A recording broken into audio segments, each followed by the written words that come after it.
ইলিয়াস আলী সাহেব গুম হলো আর ফেরত আসেনি, আর কোনোদিন আসবে বলে মনে হয় না। আমাদের যে 5 দফা দাবি বাস্তবায়নের আজকে আমরা বিগত পর্যায়ে আজকে আপনাদের এই ঐতিহ্যবাহী সিলেট আলিয়া মাদ্রাসার মাঠে আজকে আমাদের শেষ সমাবেশ।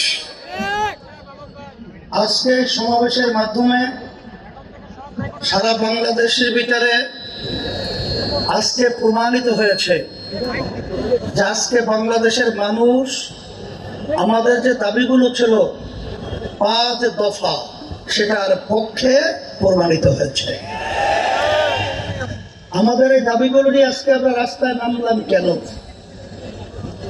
এর মূল লক্ষ্য উদ্দেশ্য হলো 5ই আগস্ট 2024 হাজার হাজার মায়ের কোলে সন্তান হারা হলো,